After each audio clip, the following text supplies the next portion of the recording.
Alright, just going to recap so far what we've done. So we've got our original speaker from the Arcade1UP installed here. We've got some speakers we got off Amazon that we're going to add to this.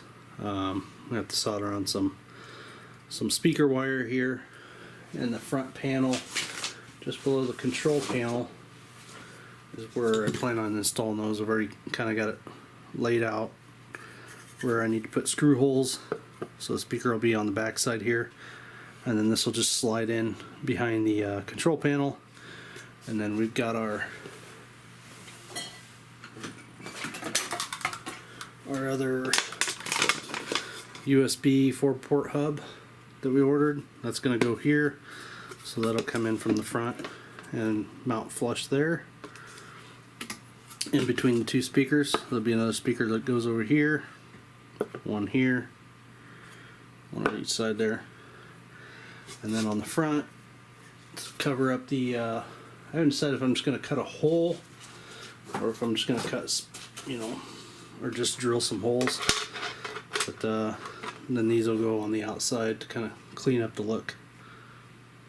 So there'll be two of these, one on each side, and that'll be our sound coming out the front of the unit. And then we'll have, like I said, our 4-port hub in between those, so that way if we want to hook up some retro controllers, I'll link those in this video that I found.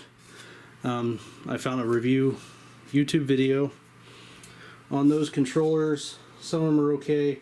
The Nintendo 64 controller, I guess, works really well. The Sega Genesis leaves a little bit to desired. The original Nintendo and the SNES actually were really good. So those are probably the primary games that we'll play. But okay, so we kind of have everything crudely installed here. We're running our audio into our amplifier, and then we're going into the Raspberry Pi. This is a Raspberry Pi 4. If you don't want to take the chance of trying to get a Raspberry Pi 4 to work, you can go with the 3+B or 3B plus. Most of the ROMs that are out there, or all the image files, are set to be more compatible with that one than the 4. The 4 I just got because it's a little bit more powerful. Our HDMI port, our two controller boards on the front, and then one thing to note, I did make a mistake and bought the wrong controller board. This is the wrong one. The video will not display. On the back of your Arcade1UP, you're going to have a model number on the back of your LCD, so you're going to want to grab that first before you order the board to make sure that it's compatible with that model number. So this one's compatible. We've got it all plugged in. Alright, we're back on the bench. So I went ahead and on the J part on the Arcade One, went ahead and got my speakers mounted, put my mesh grill in here. This stuff's like a hard candy shell, so if you try to drill through it, you want to make sure that you're drilling through this way, because it will break out on this side. I did manage to make sure it didn't look too terribly bad, but I got my speaker mesh made, and then I drilled some holes so the sound could come through. I think what might work best is if you take one of those round drill bits that drill doorknob holes. If you made one probably about, yay big inside there, just started it through the back side, through this side first, drilled the hole where you need it to be, and then finished it on this side, just breaking that shell up. I think you'll get a lot better results than what I did. On this side it doesn't look so bad, but underneath my speakers it looks horrible, so I went ahead and mounted these so nobody has to look at that nightmare. And then next we need to put our speaker wire. This is a plenum speaker wire. This is kind of overkill, but this is the only thing I could find out in the garage. I know I had some other standard wire, but this should do the trick here. We don't need a whole lot. We're going to go ahead and solder these to these prongs. It is nice that they're color coded, so now we know positive will be red and then negative will be black. if I can. This stuff's pretty thick, so I don't know if I'll get it to feed through both these or not. Probably get most of them through there. Probably not all of them.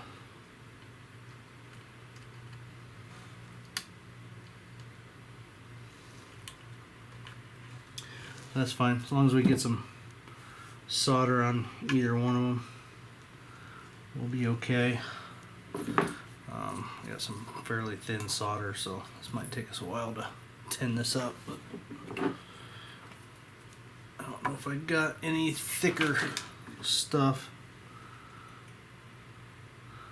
Basically all we're going to do is just get this nice and secure. Get some solder on the positive leads.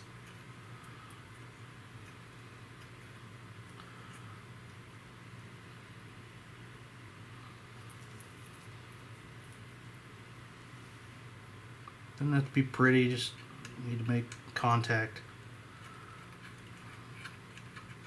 I am kind of perfectionist, but I've been kind of at this project for a while. I'm kind of anxious to get it done. And I'm sure you guys are anxious to see the end result here.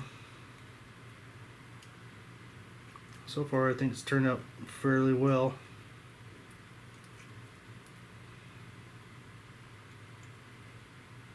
Get some over here.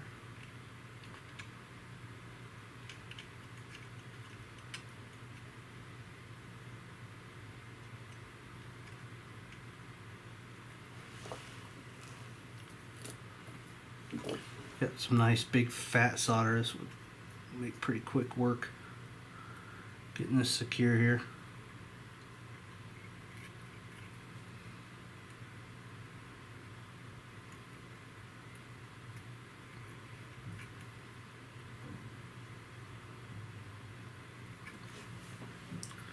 There, I think that'll do it for the positive, and then we'll go over here to this negative side.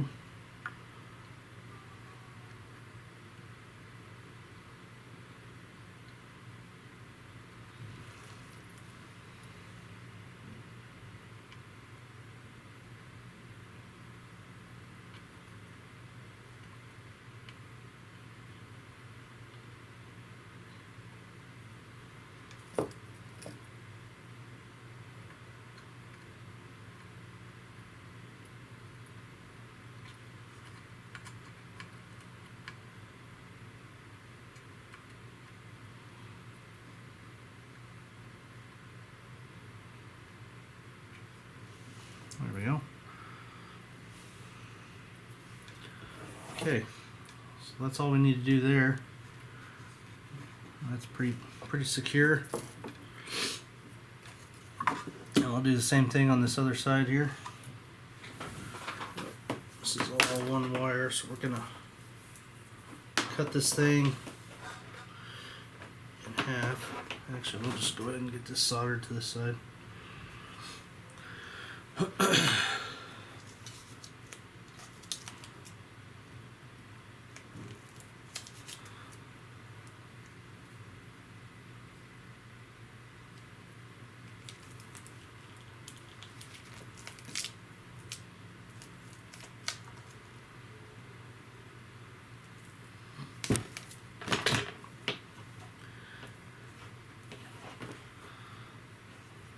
So same thing on the side, red on the positive.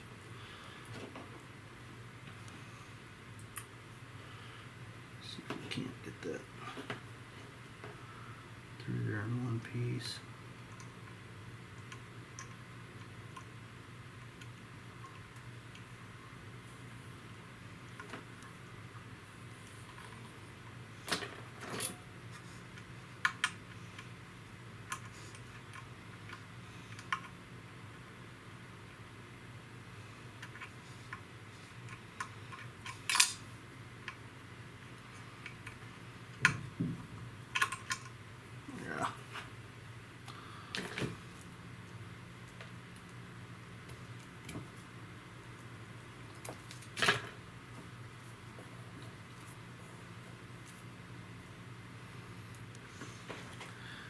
Let's do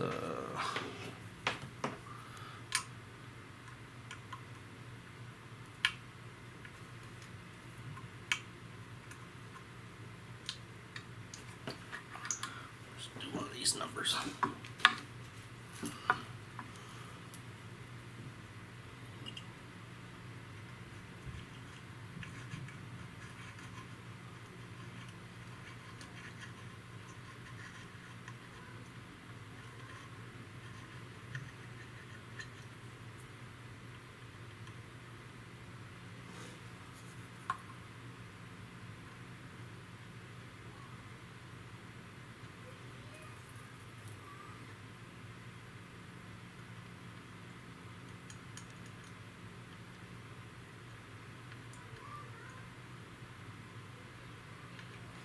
So you just want to tin it.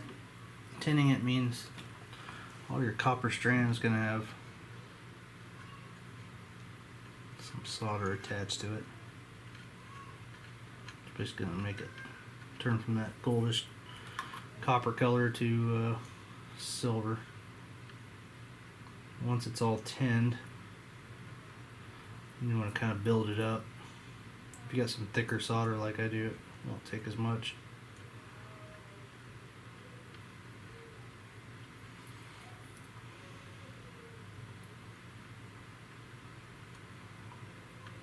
Just want to make sure I got a nice secure attachment there. And we'll let that dry or cool off there. And then go to this side. And the kids are home. So I'm trying to do this in peace and quiet, and it's not happening. Alright, I think all the peace and quiet I'll have once I get this thing fixed. We're done. Alright, so we're going to do the same thing over here, tin this up.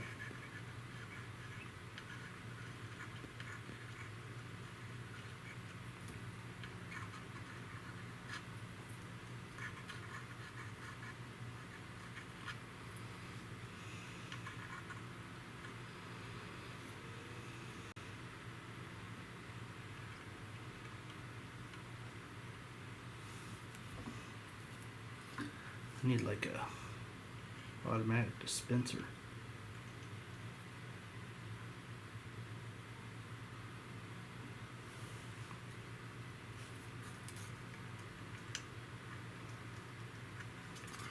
Okay, there we go. That should hold. This other side over here, we're gonna come up under here. Put some more on the bottom here.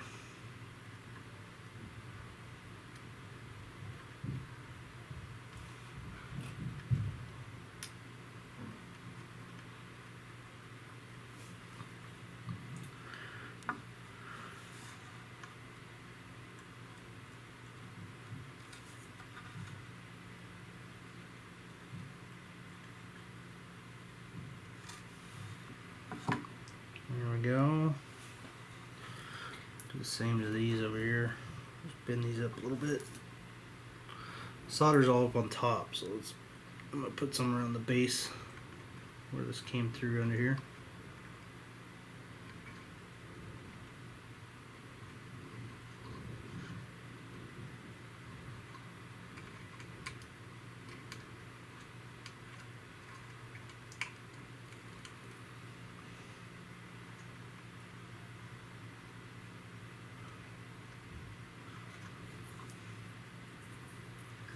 Don't run your fingers into the solder gun.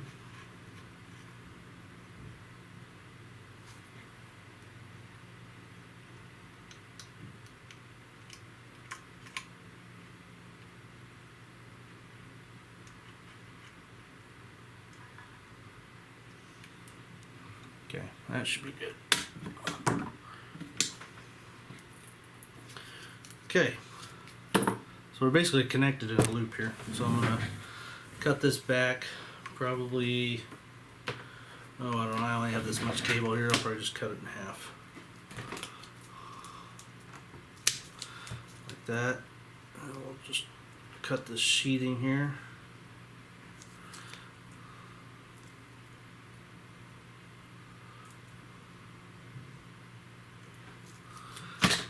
that. Twist this off. And we'll expose our wires. So we got something to connect into our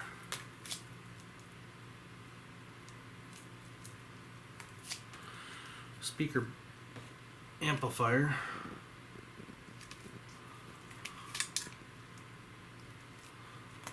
And there we go. Alright, so there we got two cables.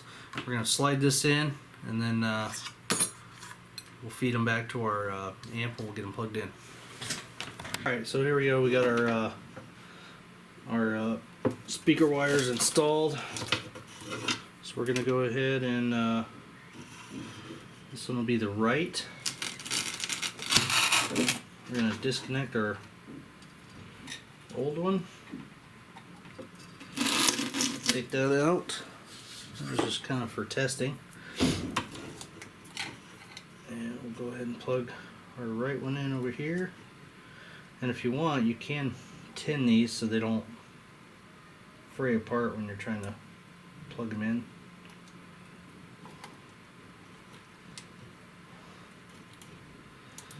Got that one in.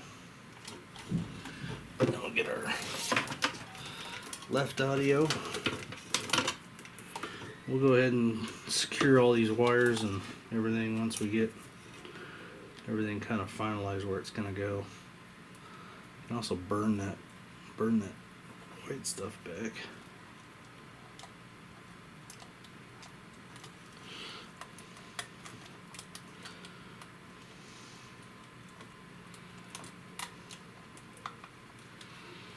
Okay, so we get that.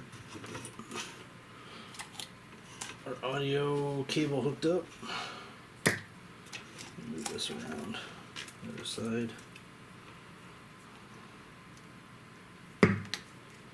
Okay, so we got audio.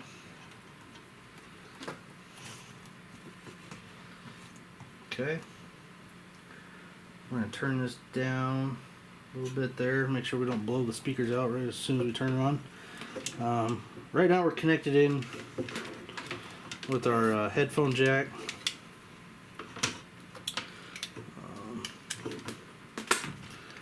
These are our player 1, player 2 controllers for up front.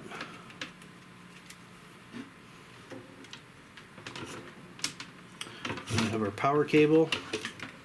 So we'll stick that there. And then we need to re-stick our little fancy control panel here somewhere. So we'll stick this, and we'll just, I don't know, where should we put it? Put it over here. If you want, you can feed this out to the front.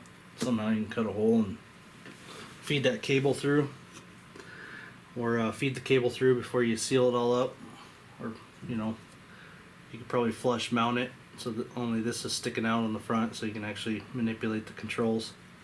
I particularly don't really care, so I shouldn't need to use it. And if you need to adjust it, it's just gonna be probably a one-time deal.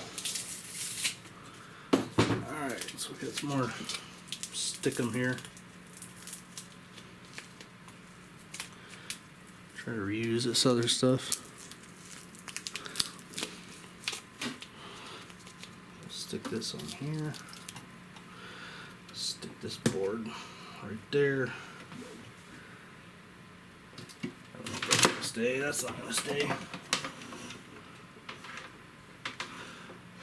I've kind of had these stuck and unstuck, so I might have to just, once I get everything finalized, I may have to just get some fresh stuff and stick it on. Okay.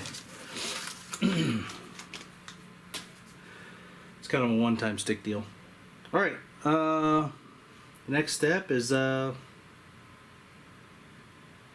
gonna power this puppy up and see what we got. All right, moment of truth. We got the monitor does come on. We're gonna go ahead and fire up the old Raspberry Pi. Alright, we got power. All of our controls light up. I've added a custom intro screen.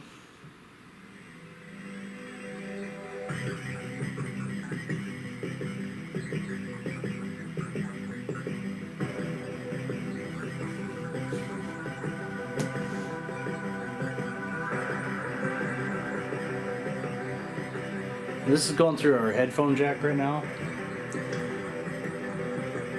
I can tell it's kind of staticky, so I'm going to switch over to HDMI audio and see if it's any better.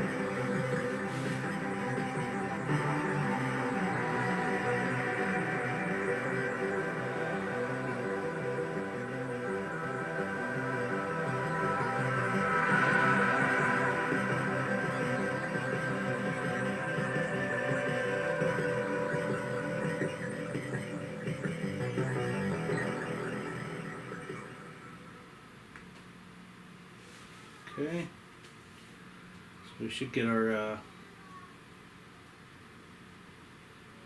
emulation station is what we're running,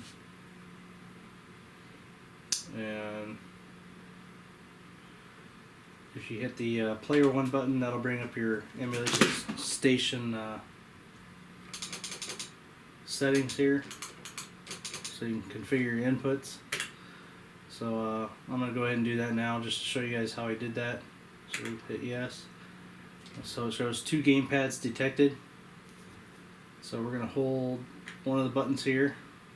Okay, so D-pad up, down, left, right, start, select A, B, X, Y, left, right, and then we're going to skip these.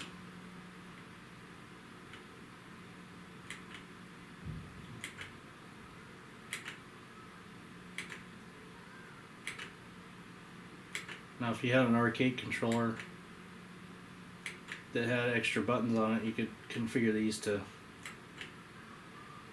Alright, and then important, our hotkey enable is going to be our coin button. This is so we can get out of games. Okay, and then we'll hit OK.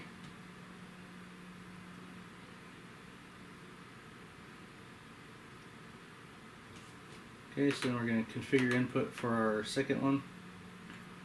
So gamepad 2, up, down, left, right, start, select A, B, X, Y, shoulder buttons,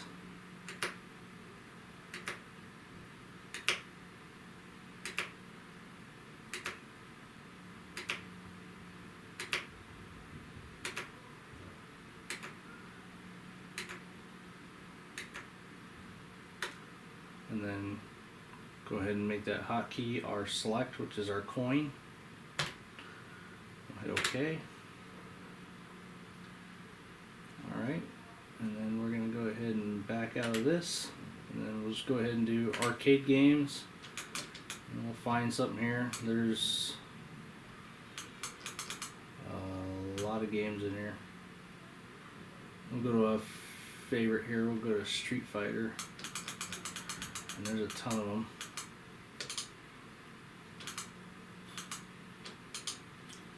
Champion Edition.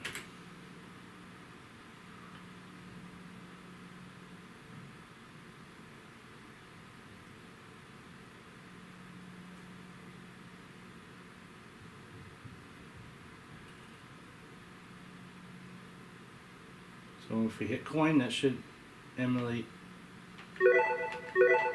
putting a coin in.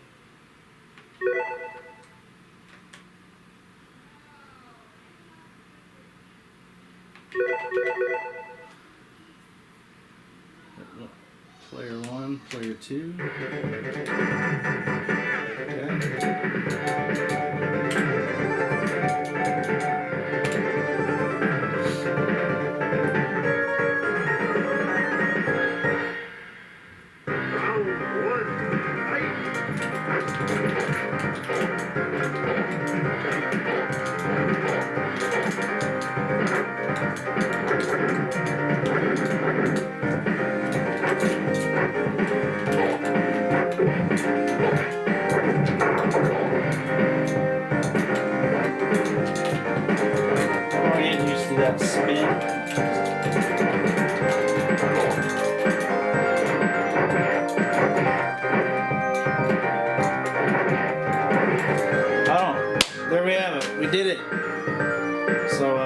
guys got any questions, I haven't put the USB port down there yet. But as far as our music and our sound, it's coming out okay.